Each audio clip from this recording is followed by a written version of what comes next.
See, I got all this with kind of bullet points and stuff.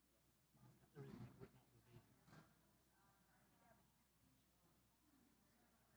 verbatim. Oh, we do. See, I've got that. Here, I'll show you. No, it's fine. I got it. I trust you. Like Hans Berg, Lisa Stark, Good Employees, Good Girls. We saw your portfolio out there that your computer case you got you has everything in it besides your computer.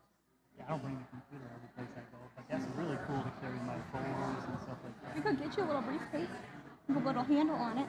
Okay. I just like that. I love you too. Love you, sweetie. All right.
Some of the girls supposed to be handing those out.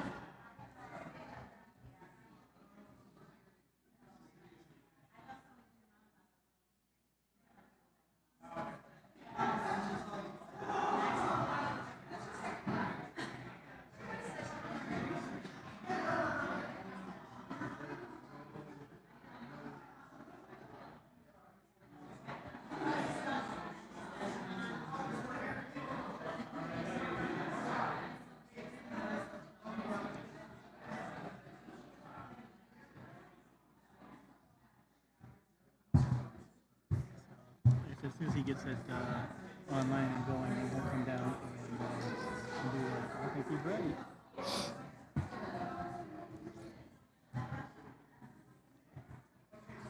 All right. Everything good? Right.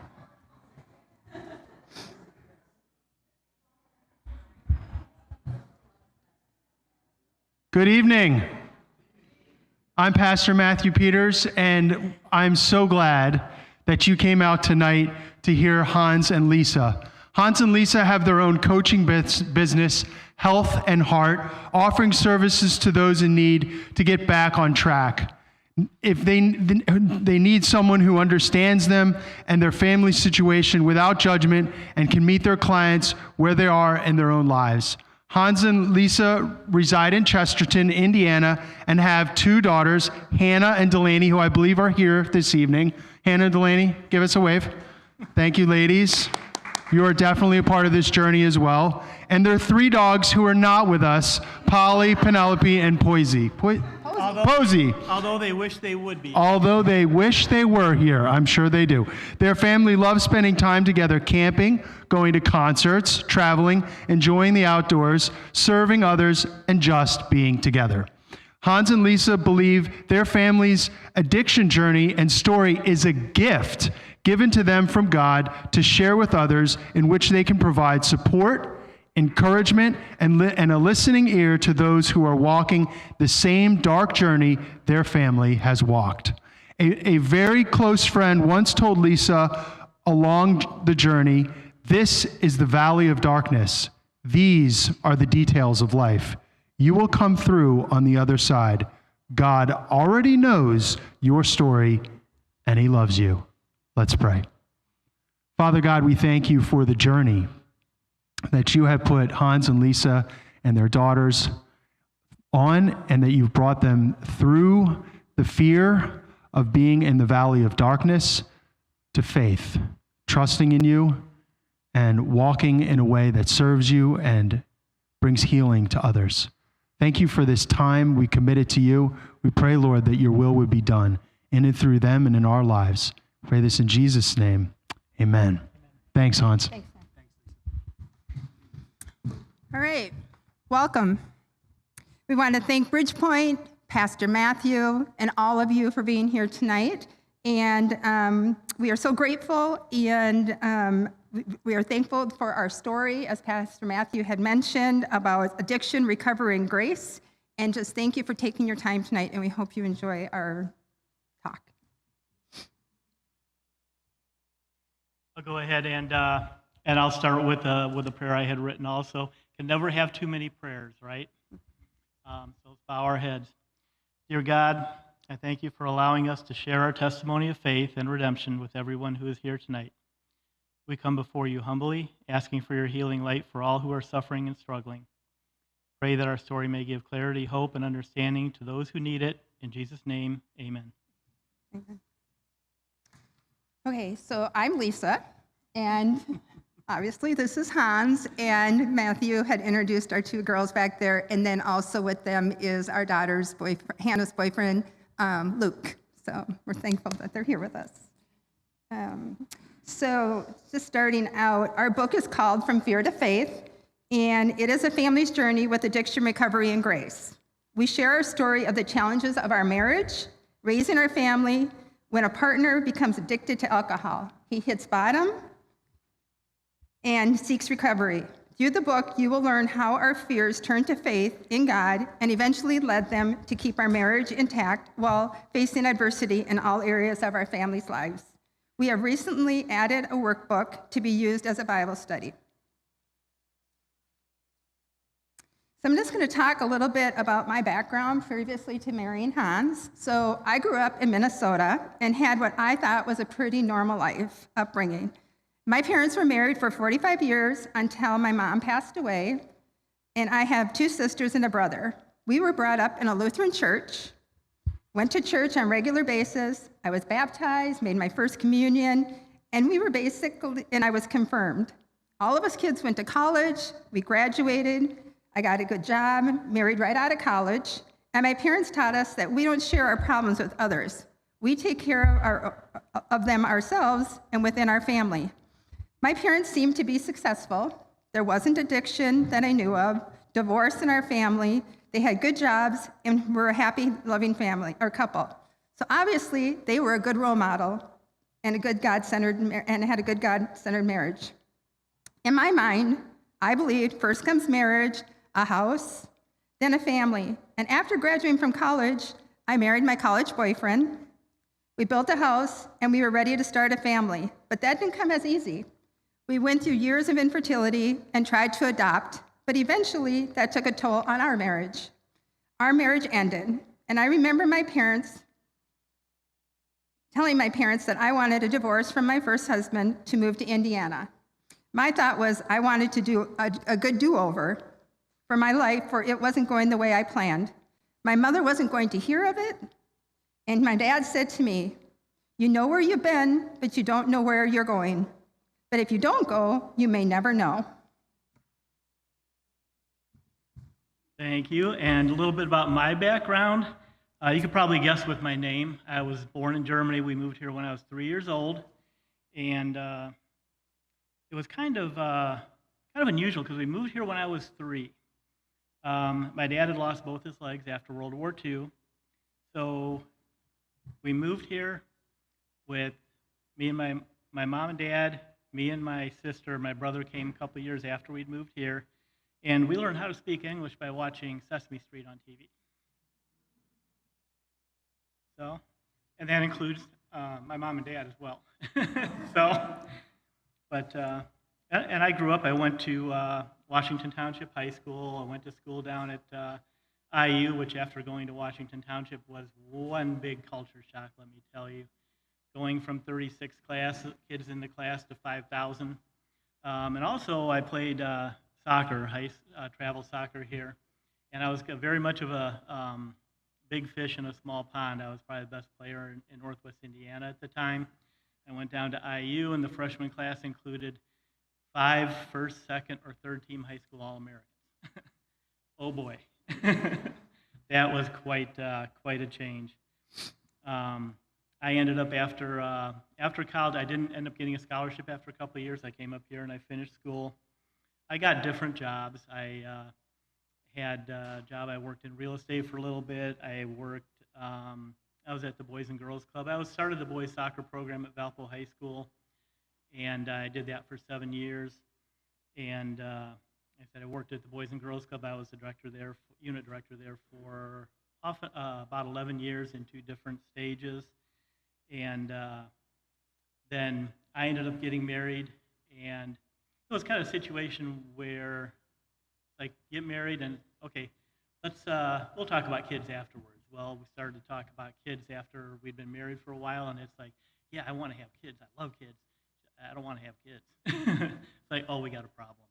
So we divorced. It was a reasonably amicable divorce. Just went our different ways. And that's pretty much it. And like I said, I was working at the Boys and Girls Club. Ran into Lisa at a couple of different functions because we went to conferences and generally tend to go out and network and stuff like that in the evenings. So I got to know Lisa a little bit. She got to know a few of the people that worked at the Valpo Boys and Girls Club. At the time, it wasn't the big conglomeration that it is now. It was just basically Porter County, and so that's how I got to know her.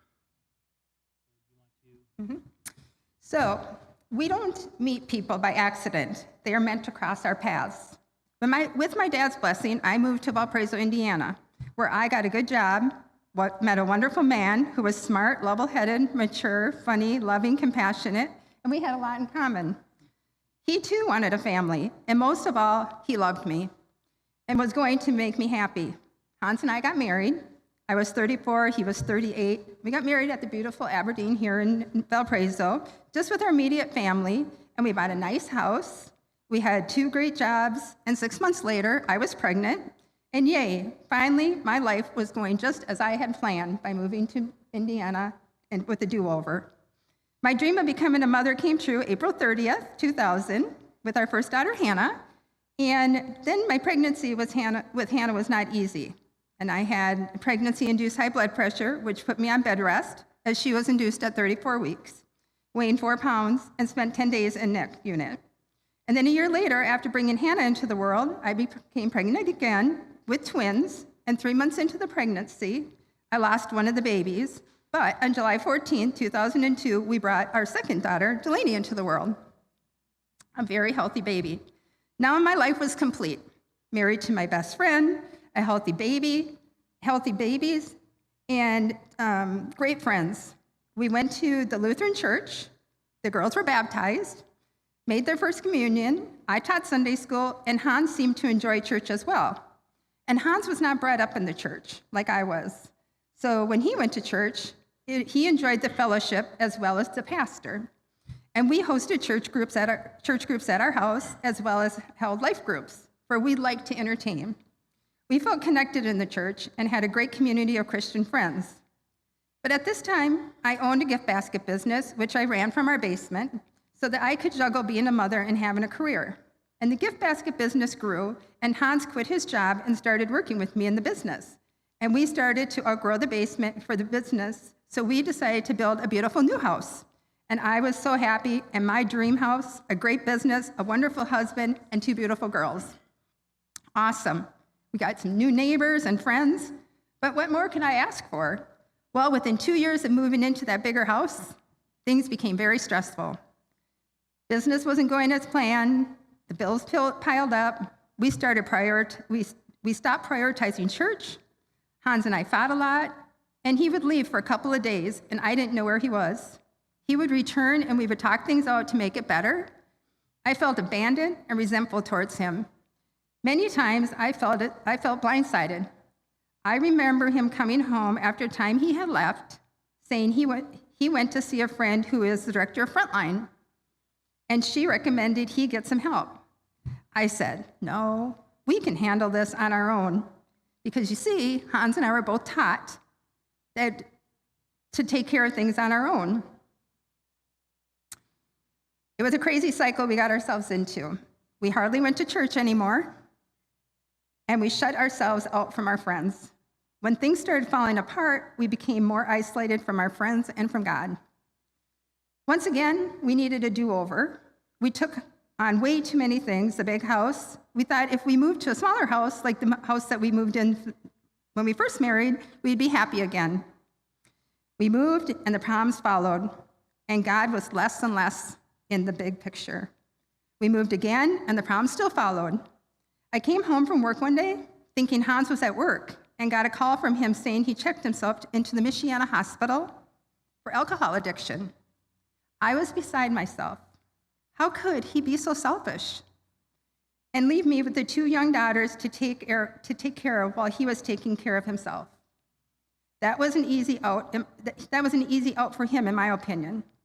Then I realized it took a lot of guts for him to drive 70 miles to check himself into the rehab, not knowing what was going to come next. This was the beginning of a 10-year battle with alcohol addiction and codependency that came to light in our family. It was a wild ride. During these years, our family was homeless. We lived in the basement of our friend's house. Our good friends changed, and we didn't know from day to day what life was going to throw our way. Hans was in and out of the treatment centers. He tried to commit suicide on a number of occasions, and I was an emotional hot mess. I thought I could fix it. I could make it better, but I couldn't. Everything I thought my life was supposed to be was being taken out from under me. During this time, we were asked by some friends to attend their church, and soon found ourselves a part of a very loving church family. Our family loved going to church. Many of these people knew our family story, and they loved us unconditionally, gave us endless grace, and they were the hands and feet of Jesus. They prayed for us, with us, and they introduced us to an Indiana Dunes Grape Banquet. We have found an amazing banquet community, and some of our closest and dearest friends are a part of. God said, "This is my commandment, and you love one another as I have loved you." However, the alcohol continued to take a toll on our family. I tried to control it. I thought I could cure Hans for our family, and at times I really thought I caused it, but yet it was destroying me. One thing I was doing was I was contributing. It was contributing positively or negatively, and it was hard to give Hans grace over and over. One day I heard God whisper, "Surrender and give this to me. This is between Hans and I." Living a life of alcohol addiction was the furthest thing from my mind when I moved here to Valparaiso, Indiana. I want people to know that our family is your neighbor next door. While everything may have been looking wonderful on the outside, with the beautiful big house, the awesome community of friends, a dedicated husband, 2 amazing girls, one's life can be blindsided and turned upside down when stress and life events take over your marriage. Yes, it's my turn again. We kind of do this the way that we had written the book, where she talks in a chapter, then I kind of talk in a chapter, and we kind of relate the same time frame maybe from our own different viewpoints. So I'll go back to the time around when I had gotten divorced. At my second rehab, they had us do a thing called a timeline.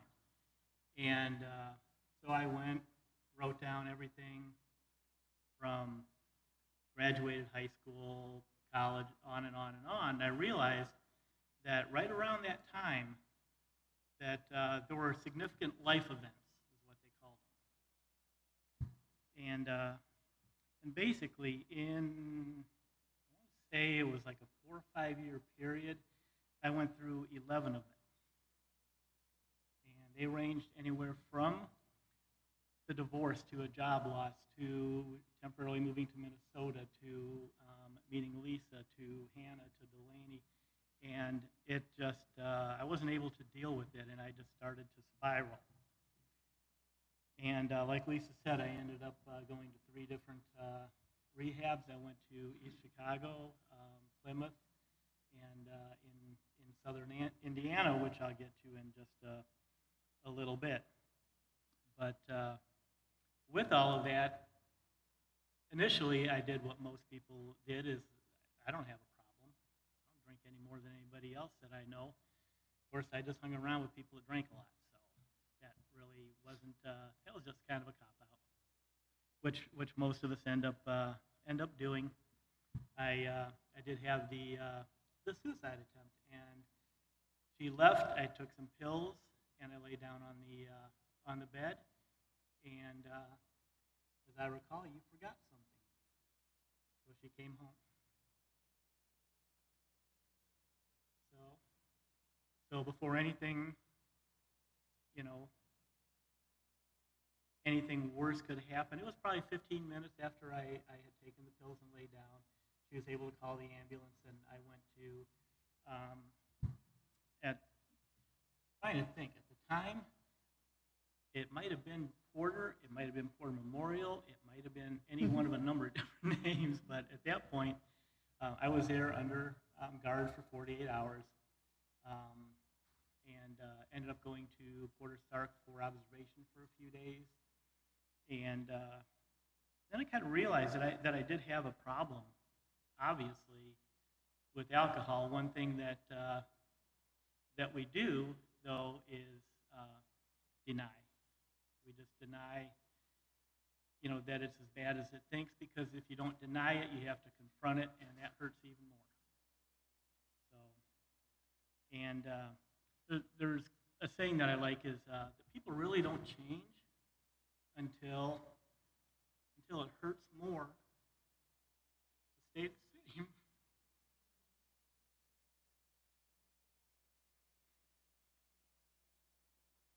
Also, if anybody's heard me talk, I do this every time. Every single time. So you might have to bear with me a little bit. But, yeah, nobody likes change. Change means you have to, no matter what, when you change, you have to give up something. And it's something that has been with you a long time. Even if it's not good for you, you have to give up something when you change. And, at that point, I was not really, willing to do that. So, remember when I said, God said, surrender to me? So I did what God asked. I surrendered. It was the fall of 2014, and it was mid-October morning. Girls were at school, and I was home with Hans. I went to take a shower, and when I came back, he was gone. He left with my car, but he had no wallet, and he had no phone. He was really gone this time. I got a phone call from the state police that evening, and they said, we found your car on Highway 65, 5 hours south of Valparaiso. Do you know who was driving it? I said, yes, my husband. They said they searched for him, and he was nowhere to be found. 10 days went by, and nothing from Hans, and all I did was pray. God, I know you got this. I knew I was going to have to deal with whatever God sent my way. Our oldest daughter, Hannah, was to attend an Awakening Weekend, which was a teen version of our Indiana Dunes Great Banquet. And Hannah went to the Awakening, and I thought this is the best place for her during this time, surrounded by people who would be better equipped to handle this situation if we got the bad news. That weekend, I got a call after 10 days from the hospital in southern Indiana, and it was from Hans. He was in the hospital, and he was okay. He had no car, and he wanted to come home. This time I said no, and he needed to get help. He stayed in southern Indiana at a men's house for 6 months, went to meetings, and got himself a job and supported us at home. So like Lisa said, I left, and basically the day after I had left, I woke up on a ditch. on the side of Highway 65. And probably the worst thing was, I don't remember how I got there. So I got up, I saw an exit sign, and I started walking. And it was right at the end of October, beginning of November, so it was kind of chilly out. So I had car keys. I didn't have a car. I had some money, and that's pretty much what I found when I assessed it. So I immediately went to not look for a hotel or a shelter. I went to look for a liquor store. So I did that. I found a liquor store, then I went to a hotel, and I stayed there for 10 days. I ended up calling a cab driver who would go and get me half gallons of vodka until he wouldn't do it anymore. So I was there 10 days, and I remember at the very end that I was barely coherent, I was barely conscious, and I was laying on the bed when I heard somebody at the door, and it ended up being EMS.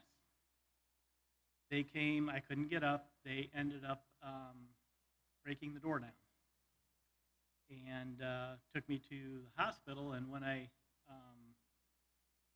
finally found out, they said that the front desk said somebody from the room had called them and said somebody needed help. And I mean, I know what shape I was in, it wasn't me.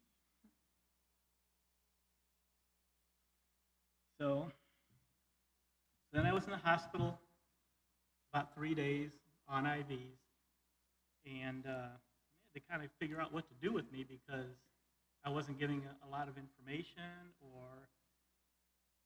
or anything. And finally, I woke up one morning, and at the foot of the bed was an Indiana State Trooper. Usually not a good way to wake up in the morning. So that was the first and only time, and hopefully the last time. But he was there, and I mean, I kind of had a pretty good idea why he was there. Although he said, are you Hans Scheller? I said, yes. He said, I just wanted to come and check on you. He goes, just wanted to see if you're okay.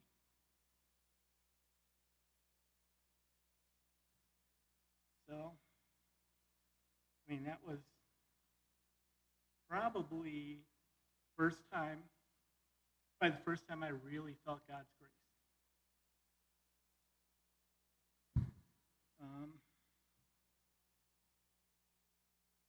Ended up that they decided there was one of two things. I could either go to homeless shelter in Louisville, or they would check on a halfway house down in Jeffersonville. So they did have one bed left at the halfway house. I still thank God that they did, because I got a pretty good idea what would have happened if I would have just been turned loose at a homeless shelter in Louisville. So, and it wouldn't have been good. So I went to the halfway house. I, like Lisa said, stayed there 6 months. What they did was they found housing, or not housing, but they found a job, had connections with a local a plant, and so I got a job there. And for those 6 months, I went to 190 AA meetings. I went every day, and I went on weekends a couple times.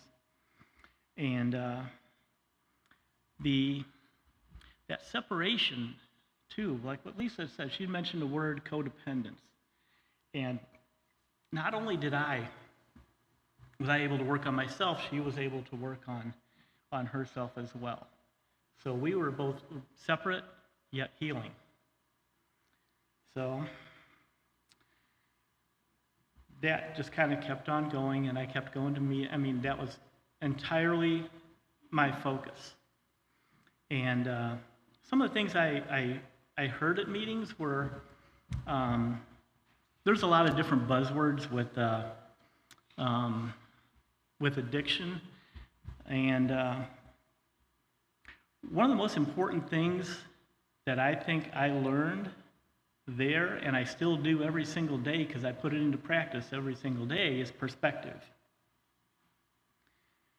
And that perspective, I heard at one of the meetings, it was extremely profound. And there was somebody, who said that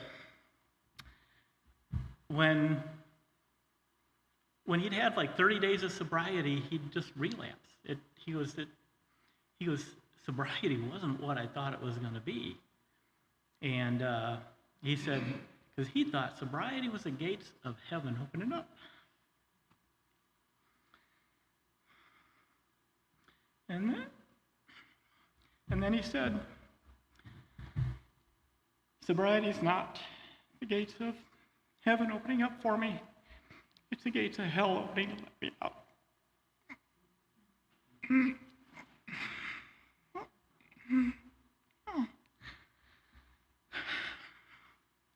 So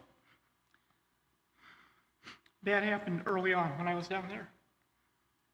One thing that was another one of the biggest eye-openers was that I realized alcohol was not my problem.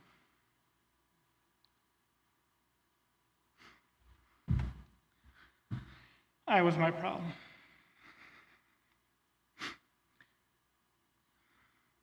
And I wasn't going to fix that till I figured out why. So I did a lot of soul searching, and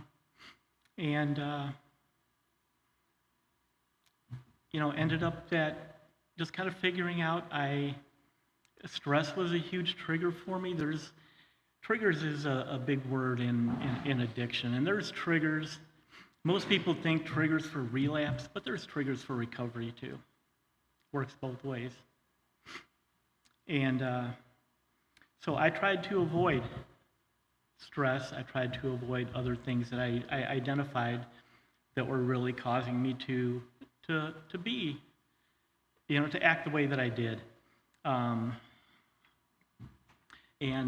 With the triggers for recovery, I realized Lisa and the girls were huge ones. That's what I had to focus on. Because Friedrich Nietzsche said, when you have a why in your life, it makes the how so much easier. So that was kind of, they were my why. So after that 6 months, I realized, okay, now, can't stay here forever. What am I going to do? Ended up figuring out that before, and we had talked about it a little bit, we talked almost every day, right? Yep. For just a few minutes, talked with the girls, Lisa, etc. And so it's like, I can't just go back. I have to have a job, I have to have a place to stay, I have to, have all these things in place, and we were not going to jump and just move back in together. So I put out a thing on Facebook about if anybody had an apartment or knew somebody who, explained the situation, and within a day I got a response from somebody. And he said, hey, we got an extra room, you can stay as long as you want to. And funny thing is, they weren't even close. We had gone to church with them at Christ Lutheran years before. But that's what they said, and I came back and ended up, as far as a job, and I know I'm going to get choked up here. You'll know why. Because the place that I had worked at down there was a plastic injection molding factory. So every day, and again, I left at the end of October, beginning of November, so those 6 months obviously encompassed winter. And so every day I did what my parents always said, walk to work every day in the snow, 2 miles uphill both ways. But it literally was, except for the uphill part. it was walking in the snow back and forth. And so Lisa said, hey, why don't you give a call to, because when I was the director of the Boys and Girls Club, I got to know pretty much everybody in town, and I got to know the Thorgren family.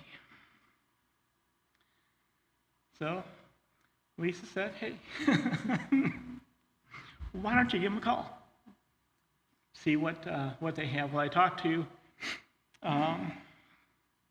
Rob, and he said, we really don't have anything right now. Let me talk to some people and see what I can find, from other people. And he said, call me next day. I called him the next day. He says, I really don't, have anything, but I was talking with my brother, and we need to hire a personnel director. And we have to do that. We have to hire somebody from outside the company. We don't want to promote anybody because there's affiliations and friends and stuff like that. We need to hire somebody from outside the company. He goes, do you want, would that be something you're interested in? I said, yeah, I'll get my resume together. I'll send it down to you. He said, you got the job. So, and long story short, it's been a little over 8 years now that I've been there. So, and other stuff I've been doing is kind of like things that I'll talk about in a little bit, but that kind of made the transition to come back up here. So I stayed with Matheson's.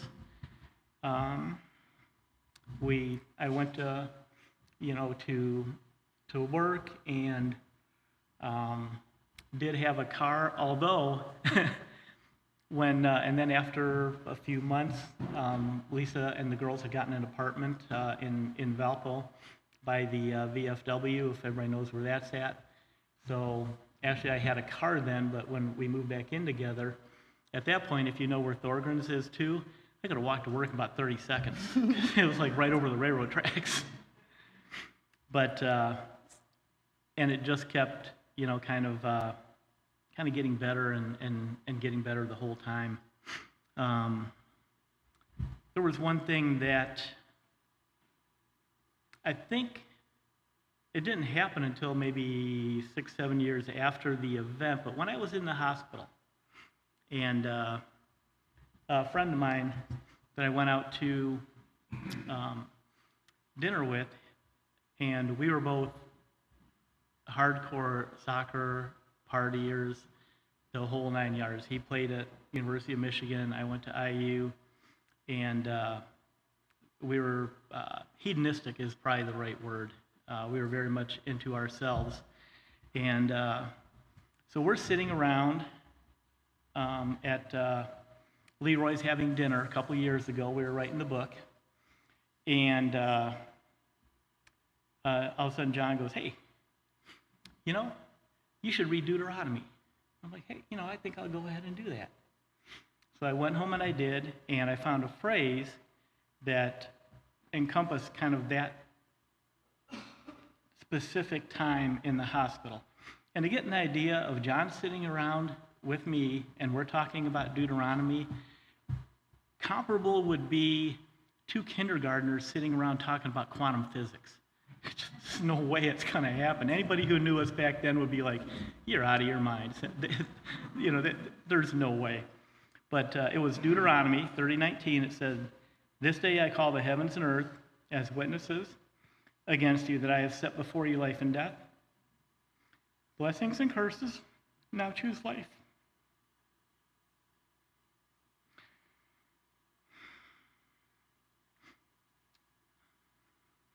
Because, when he told me that, I said, I'm more of a New Testament guy. I'm not so much the Old Testament, but I said, I'll go ahead and read Deuteronomy. I did Genesis, Exodus, and then I skipped a couple chapters. But so I read it, and I came on that phrase, and it's like, oh my gosh. And that was a perfect fit for part of the book. So at that point, again, I'm back, and I'll turn it back over to you now.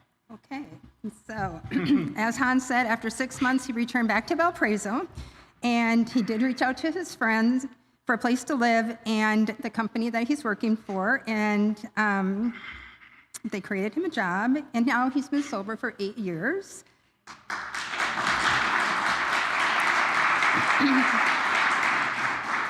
And as you know, so we're not telling you everything that's in the book, but our life did hit rock bottom. And it was never the life I had ever imagined or planned or wanted to raise my girls in. But you know, we had to rebuild, and the big house, the material things, they were no longer important to us as our relationship with each other, with our community, and with our friends, but most importantly, with God. Ephesians 2:8 says, "For by grace you have been saved by faith, and this is not your doing, it is a gift from God." So I was extremely fortunate to have a village of very good friends, a family, and loving church community that walked with us on our journey with this addiction. And in hindsight, have seen God's guidance through it all. I could tell you right now that where we are today, I would have never imagined 10 years ago. God has just done some great, amazing things because we have chosen to walk alongside him.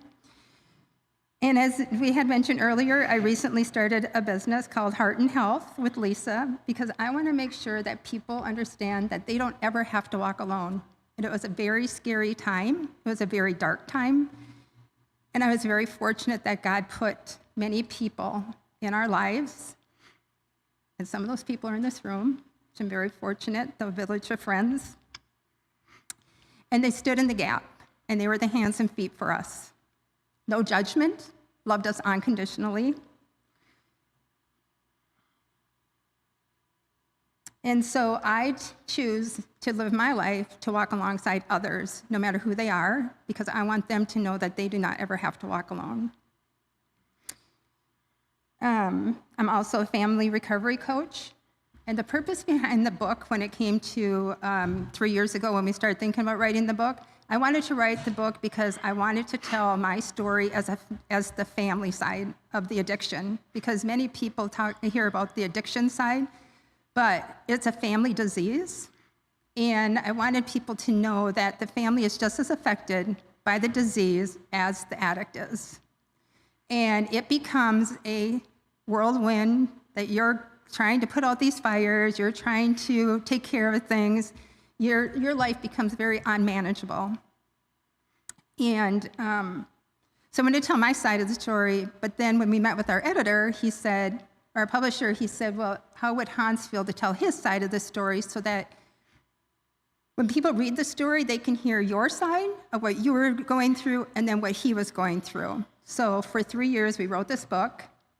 And we didn't talk to each other for probably about it. We talked to each other. We talked to each other, not about the book.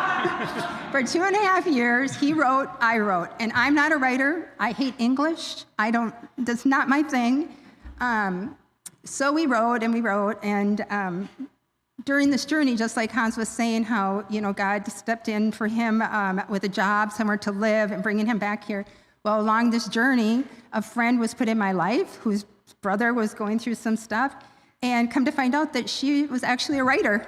And she said, can I help you? And I'm like, sure, you can help me. So those are just ways that God has worked in our lives. So in July, after 3 years, the book was published.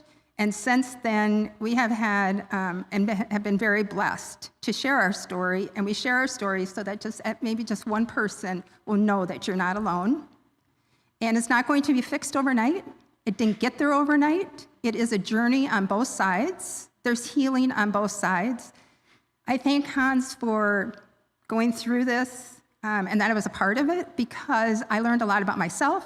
I learned a lot about my upbringing, and I learned about who I was as a person too, which has helped us in our relationship now because we both have chose to work on it. And so, yeah. My turn again? Yeah. Ever since I'd come back, it was, first I wanted to say too that when Lisa says the family disease, that's most definitely it. The one difference between the family and the addict is that the family has to go through it sober. makes it even more difficult, I think. But, so some things started to happen when I did come back. There were some I think I had mentioned perspective and the gates of hell. Other things happen perspective-wise. Perspective, I think every situation you can look at two different ways. Every situation. So shortly after coming back, went with a group of people camping up in Manistee, and all from VNC Church, I believe. Mostly. And so we're camping. We had great 3 days, and the final day on Sunday, the pastor was given a sermon. We were outside, and it's starting to drizzle right at the end of it. And it's like, uh-oh.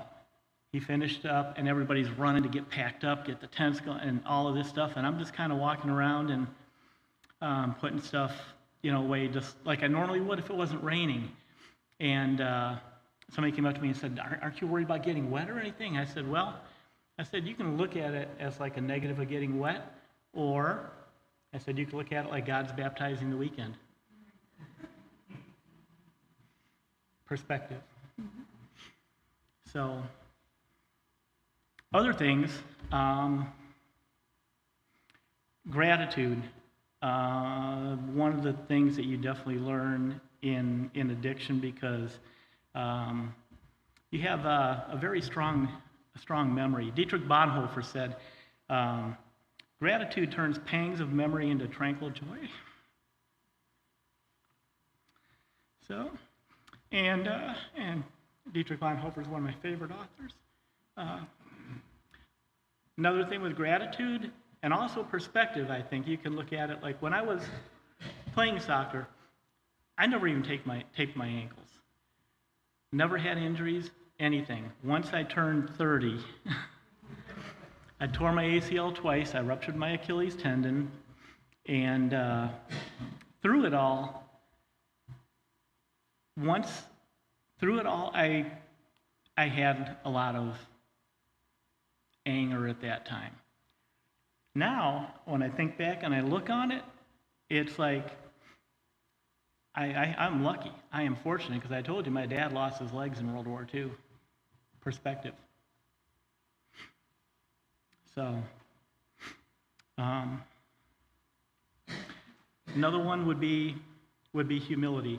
A lot of people confuse humility with humiliation, which is not even close to the same thing. Humility, it's not thinking less of yourself, it's thinking of yourself less often. And humility connects everything else. Humility is what gratitude, acceptance, perspective, and appreciation grow in. Everything can grow if you have humility.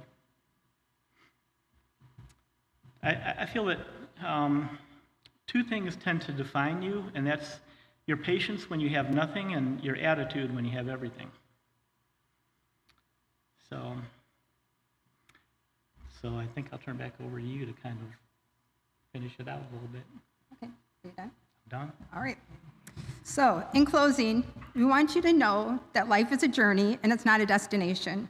And we are honored to walk alongside you in the season of your life. And we wrote From Fear to Faith, our family's journey with addiction, recovery, and grace, so that people like you or your family and friends would not need to walk alone. Addiction is a family disease and affects everyone around you. And our mission is to help lift the stigma of addiction and to be part of the healing process. Our God is a strong and powerful God who can work miracles in your life. We pray that our book will help relate to addiction and assure you that recovery is possible. God's unfailing love and faithfulness came through Jesus Christ, and grace is receiving by trusting Christ, and this is how we are able to give grace to others in our lives. It is our hope to encourage those that have ever felt the way our family once did, that we can bring light into someone else's darkness. We pray that the light will shine through and you find community with your story, and your story becomes someone else's survival guide. Let God be the one that you lean on for strength and courage. Let Jesus take the wheel and let him walk alongside of you as well. Everybody might have got one of these bookmarkers. But God has a purpose for your pain. He has a reason for your struggles and a reward for your faithfulness.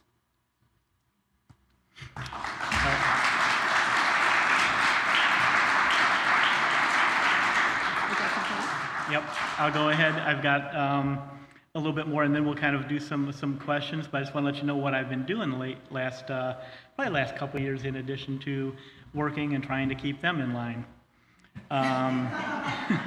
Yeah, I can say that up here in front of everybody. I don't do it at home. But yeah, so for about almost 3.5 years, I've been working at Recovery Connection here in Valpo, and I'm a peer recovery coach. I do a podcast called Recovery Reflections, where I talk for a couple minutes in regards to things like perspective, acceptance, gratitude, and so forth. I do SMART meetings, which is self-management and recovery training, and it's more of a facilitator-led meeting for people with substance abuse. And it's just, life has just lately been, people hear about stories about like an avalanche and just kind of coming down on you. It's kind of been like almost an avalanche going the other direction. It's been pretty amazing, because things have just, are good, and the more good that we do, it just kind of has that, like I said, reverse snowball effect. So, do we have time to answer a couple of questions? Mm-hmm. And we've got, actually, we'll start out, we've got a few of them that we get pretty often.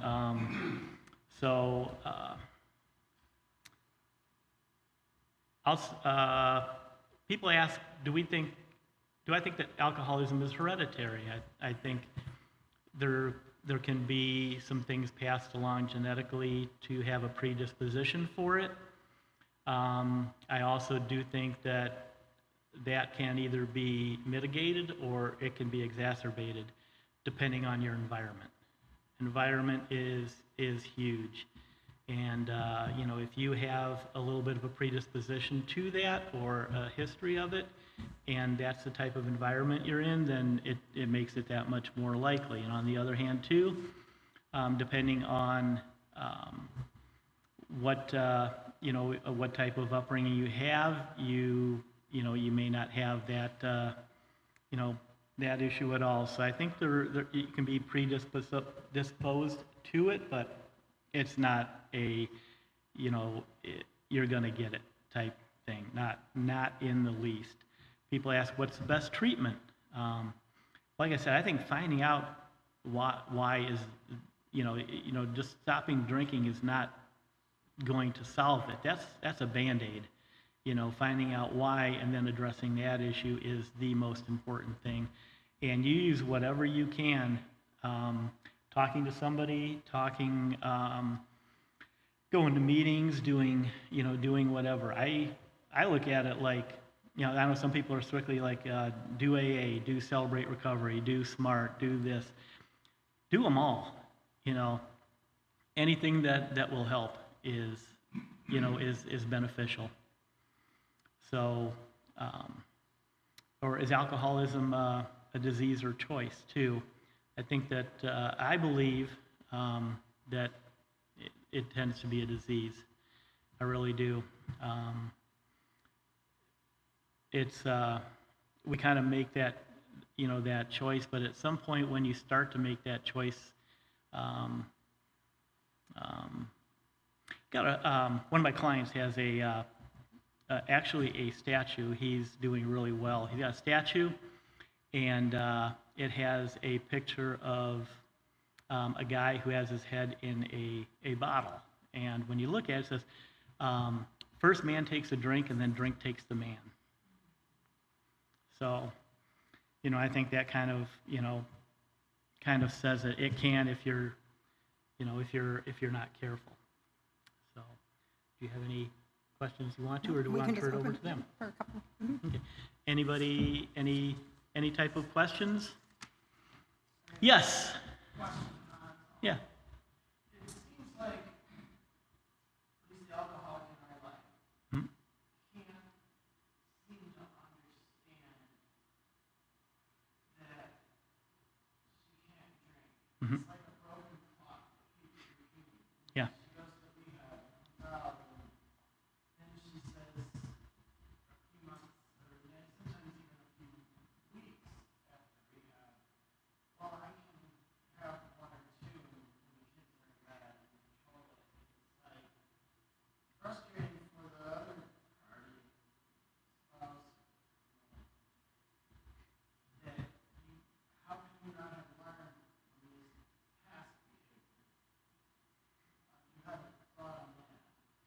Well, I would say when people start to open that door just a crack, you start to rationalize, you start to justify, and before you know it, the door is just kicked wide open.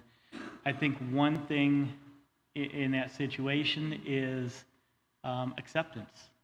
I mean, a lot of people have a hard time accepting that they are, alcoholics, or that they are a drug addict or anything like that. And it is really, really important to get over that try to get over that stigma, because it is just a word. It's not something, the alcohol is not who I am. Alcohol is what I did. So if she is able to actually just come to an acceptance, of that, step one in AA says that we're powerless over alcohol. Once we admit that, then you can move on to the next step. So, somehow she needs to find acceptance that that is what she does, and how is she going to get, past that? And I will tell anybody, living a life without alcohol is awesome, because, and I didn't think I could. I went 40 years. I didn't watch a single Chicago Bears game without drinking. Now I probably want to start again, but no, I didn't, and I didn't think I could do it. Sunday, that's what Sunday was, or if it was Monday or whatever. And now it's not even a second thought. Going to a Cubs game, same thing. Going to a Cubs game, doing whatever. It was a knee-jerk reaction that I had to do it. One led to another, and once I had acceptance, that was really what changed it. Acceptance is the most important thing in dealing with addiction, because if you don't have acceptance, whether you have humility, gratitude, etc., if in the back of your mind you don't accept that you're an addict or an alcoholic, it's not gonna end well. So acceptance is huge. Whatever it takes to get her to be able to accept what she's done. And again, not a stigma of who she is, because that's not who she is. That's what she has done, and have to get her past that.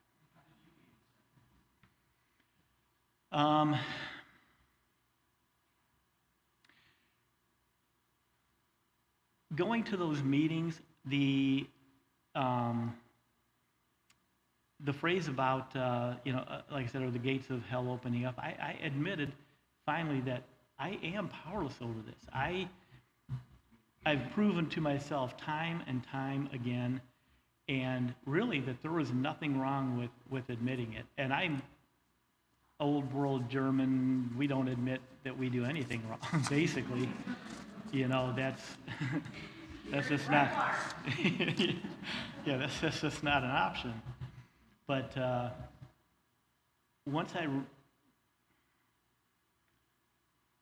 and it is the first step in AA, but it also, some AA steps are activity-based. Some are just mental steps. That one's a mental step, and that one's the biggest hurdle to get over, because you can't go to step 2 until you get past that one. So, whatever it takes, like, does she go to like any type of meetings, get any help after she comes out of? Okay. But then she says, I don't know how to live sober. I think that she should, I'll say that when Hans went to recovery, he would come, or when he went to rehabs, and then he came out of rehabs, he thought it was going to be an instant fix. Like, he was better, he could take on the world, but what he really needed to do is continue his process of keep on getting help, like going to AA meetings, going to see a recovery coach, continuing to be surrounded by people that were more like-minded, that are different than the people that he hung out with before. So. Yeah, one thing with AA too is that talk about people, places, and things, and we need to avoid the people that may trigger us, places that we go to that may trigger us, or things that we do that may trigger us. And if she's able to, like I said, be around you guys, be in an alcohol-free environment, those are the most important things that you can do, for her. You can't force her to have acceptance, but provide as much of an environment and encouragement as you possibly can. Mm-hmm. Yep. Hi, Jenna. I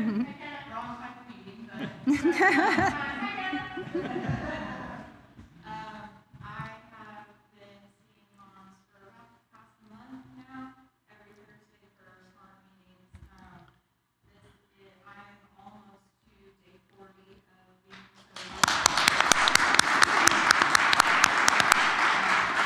This is the first time I've worked any type of program. Like I've gotten sober before, but this is the first time I'm like actually working it. And I can confidently say that moms do have really helped guide me on that journey. So I appreciate that more than you'll ever know. Oh, thank you. I got your book, I read it, I admire all of you, I admire your family and everything you went through. I especially admire Hannah and Delaney. I too grew up with an alcoholic father, and just like seeing how you guys interact with your dad is like, I'm so envious of that, but it also gives me hope that I know that one day, I'm going to be able to heal my relationship with my father, because I've read you guys' story and I've seen it, and I'm just very blessed that God brought me to this place, because I'm not from here. I live 3.5 hours away. Everything happens for a reason, so I just want to thank you all for sharing your story. It's definitely helped at least one person in this room, and I'm sure many more. Thanks, Jenna. Thank you.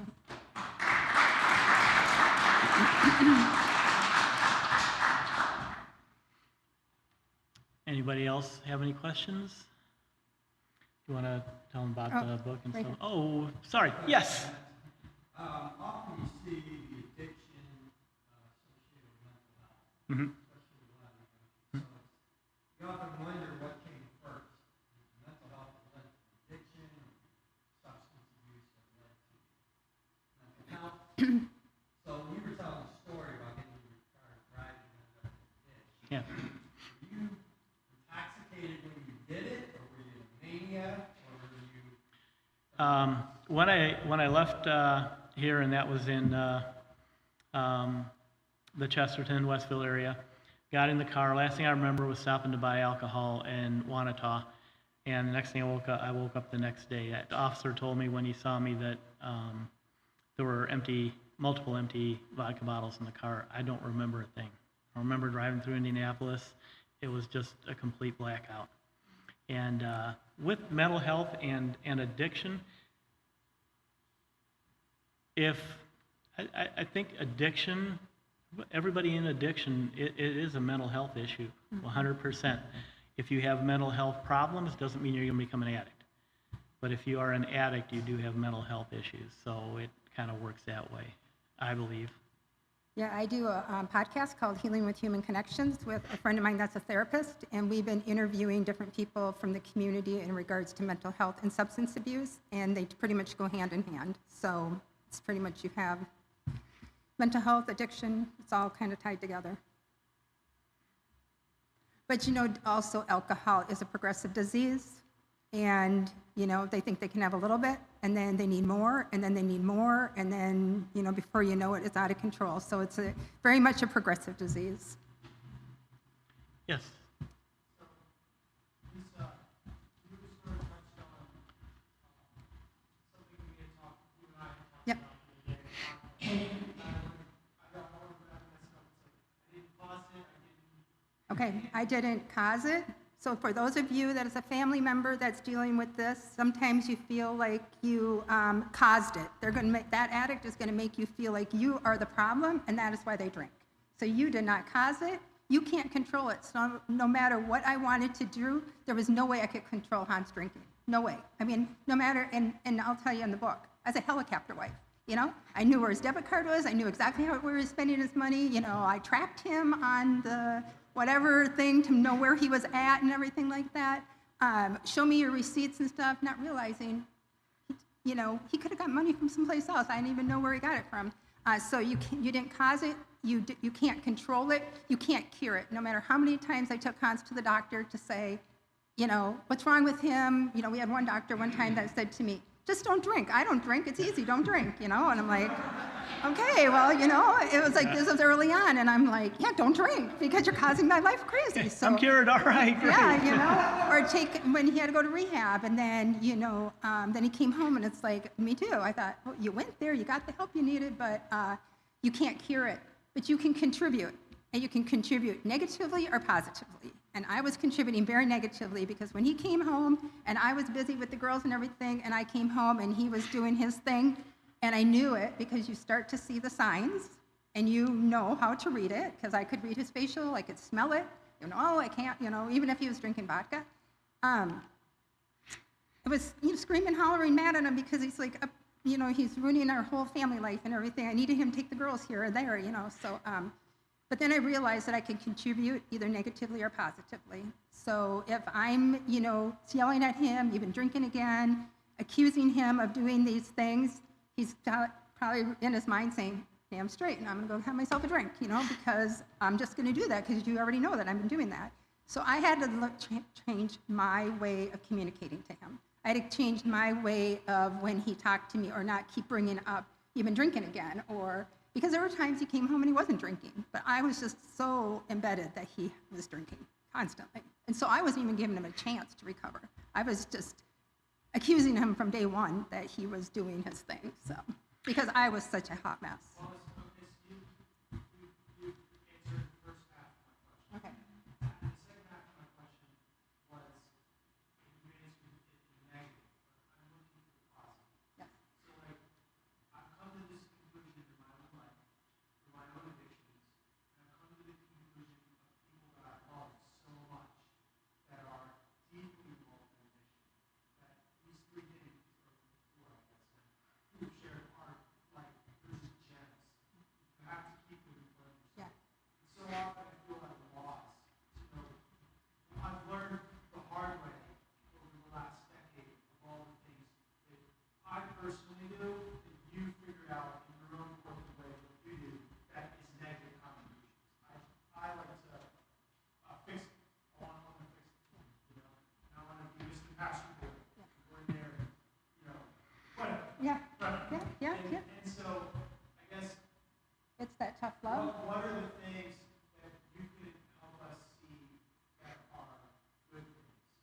What are some things that contribute in a positive way that you experienced in your own life? I mean, I just want to say that the thing that I learned is that, and I learned it from my wife actually, and from my friend David Volkel, that the very best thing you can do is to love someone. Yeah. Just accept it. And I think when Hans is talking about acceptance, I had to learn to accept Hans. I had to learn to accept him, to let go and let him do what Hans needed to do. But I also, back to it's a codependency kind of thing, you know, where that's kind of how I'm wired. I want to take care of it. I'm a social worker. I want to fix it. I want to make it better. I don't want people to hurt. I didn't want Hans to hurt. I didn't want him, you know, but I had to let go and realize that I wasn't doing him any good by contributing, by So for you, what did it look like when you made a positive contribution for Hans? well, maybe Hans can answer what I did positively, because then he knows. Yeah.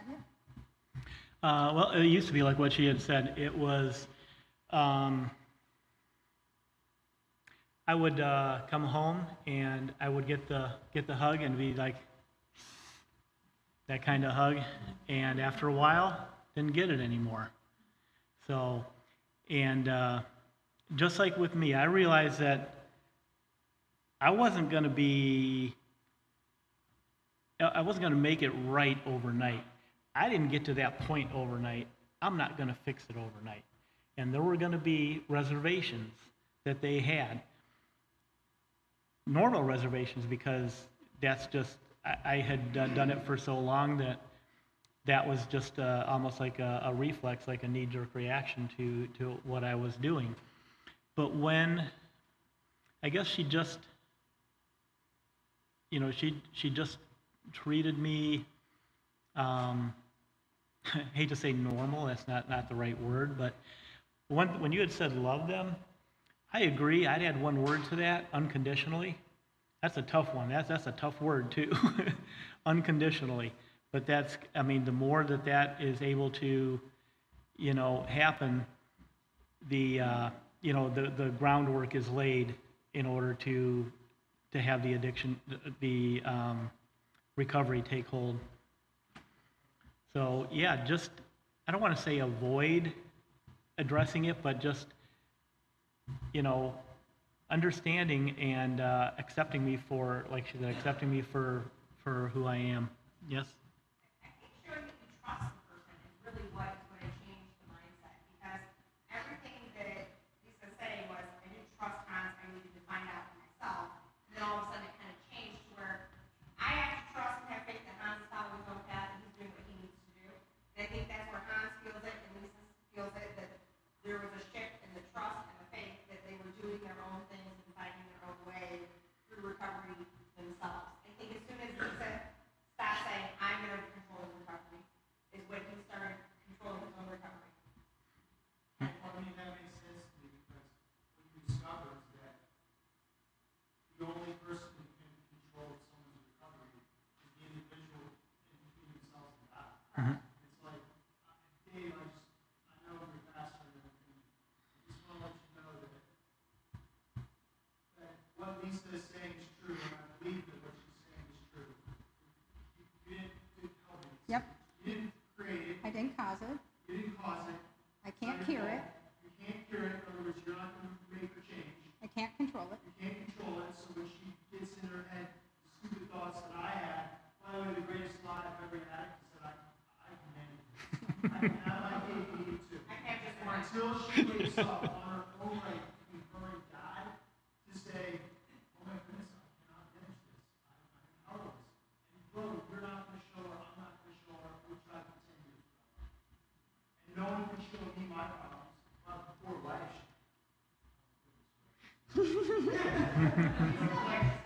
Oh, she's, yeah. So it's like, but I'm asking these questions about contribution because it's like, what do we do with people in our lives that haven't woken up to the fact that they're believing and living a lie? And I think these things are really helpful. Help because if you place this distrust, this tension around them, that's only going to drive them to more And you don't trust me, so I'm just going to keep on doing it. why not do it? We're going to just, go ahead, Marlon. I learned from a family program that they said, are you driving your own bus? And that each individual person has a job of driving their own bus. And if you're driving someone else's bus, you're not paying attention to your own, and you're going to get off track.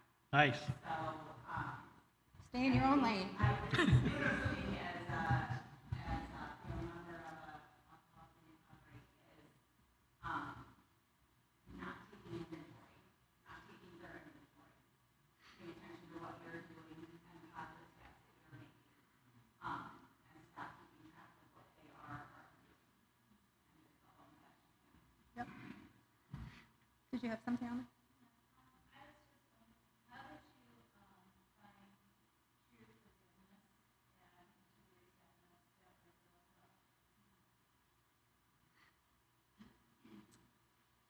God. A lot of prayer. And really, God loves us. We screw up over and over and over again. I truly believe that God put Hans in my life for a reason. He, and that we don't talk about this in the book because it just came to my own discovery after, because writing the book was very therapeutic. But I was talking about during that time when I was going through this. But then I had a conversation with my older sister, and she said to me, she goes, you know that Mom had a drinking problem? And I said, what?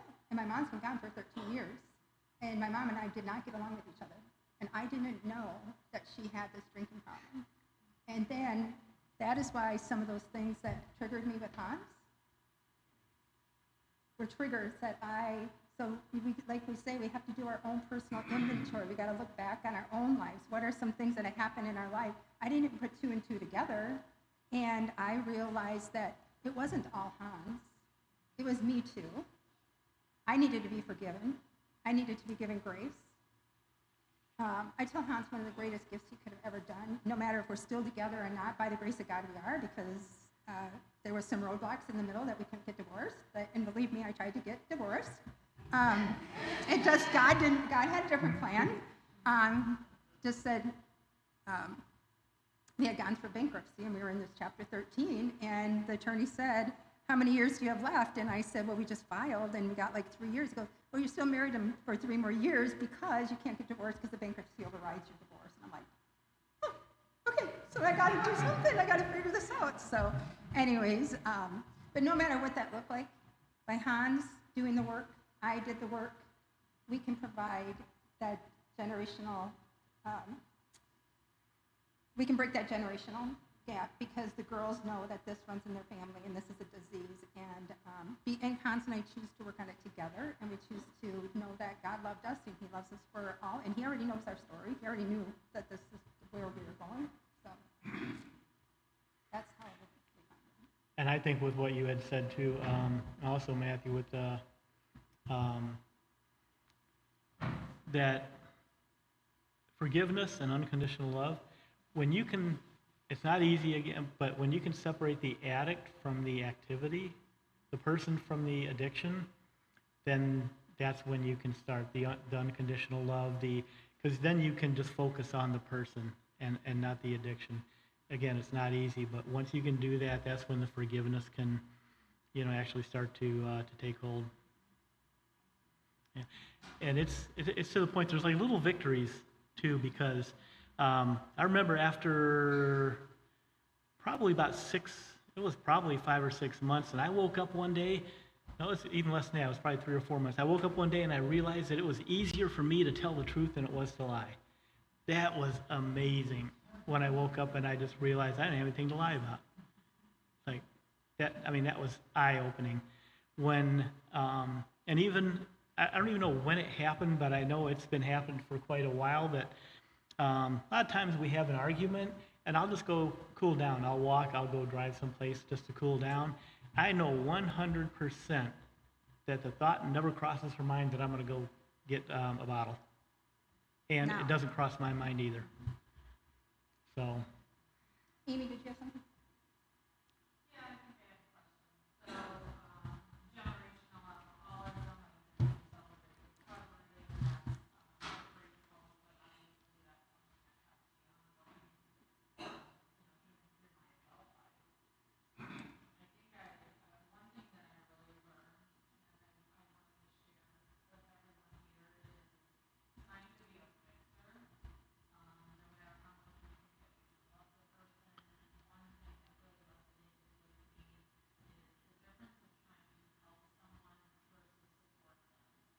We can't help them because in most cases we're not addiction counselors, we're not in the AA, we're not doctors, but we can support them with trying to get the information to them or hold their hand through something or sit with them, accompany them to that counseling.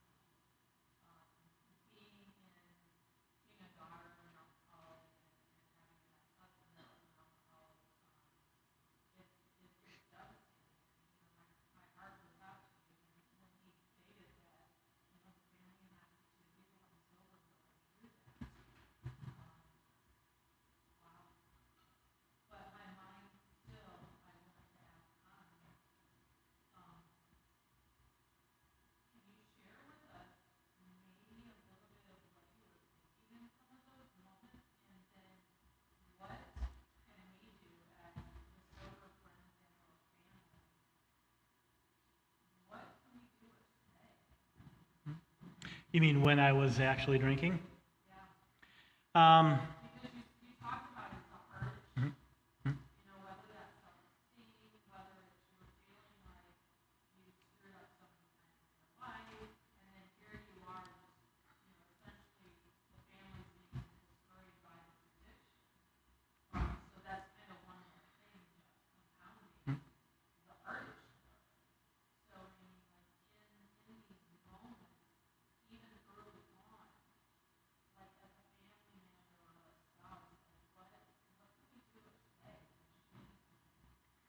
Um,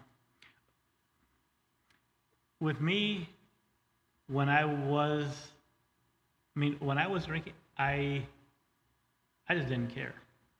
I flat out didn't care.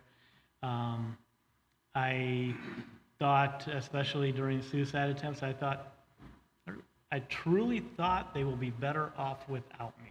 I was doing them a favor. As crazy as that sounds, that's kind of where my mindset was. And kind of like your question again was what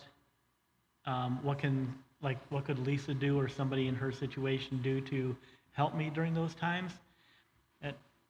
Like Matthew, unconditional love, provide, like I had mentioned, people, places, things, try to be there, be supportive. And again, it's incredibly difficult, but I mean, that's the thing that is going to have the most impact on the person is to be there, be supportive, and like Lisa said, you can't fix it, but you can be there. You can be there to support. You can be there to you can be there to, like Nietzsche said, you can help be the why in their life.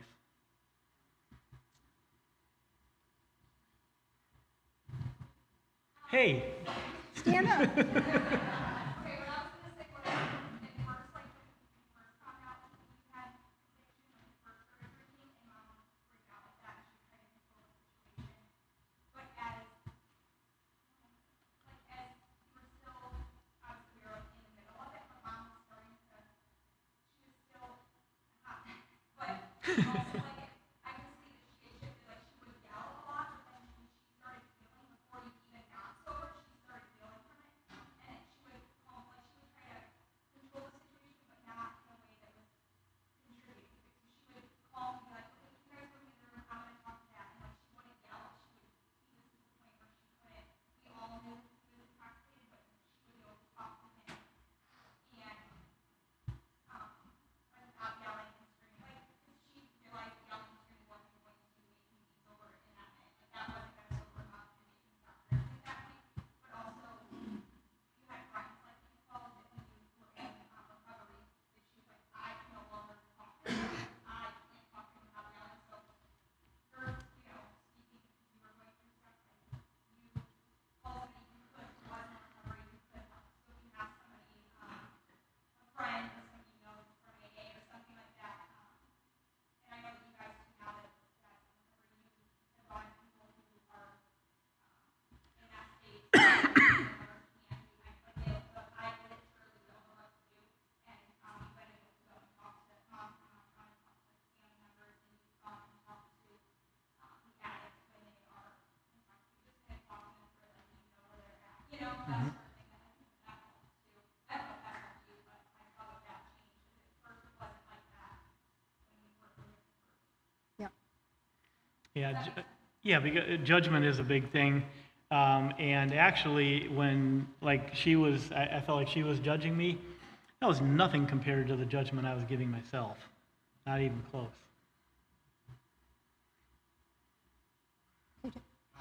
Yes, KJ. I remember my dad was an alcoholic. Mm-hmm. I was an alcoholic. Mm-hmm. I do remember that we did an intervention with my dad. Mm-hmm. I don't know how Yeah. you see that process working. In my opinion, intervention is a last resort. I mean, it is literally a last resort where you're trying to convince somebody, and even in intervention, you'll do just about anything to get them to go to, treatment and then deal with it at that time. So yeah, an intervention is pretty much a last resort, type. It's not where you're just going to sit down and talk to them and hey, we're all good. So most people are. Obviously, if they're in denial and stuff, they're not going to want to have some people coming in and telling them what they need to do or where they need to go. So, another one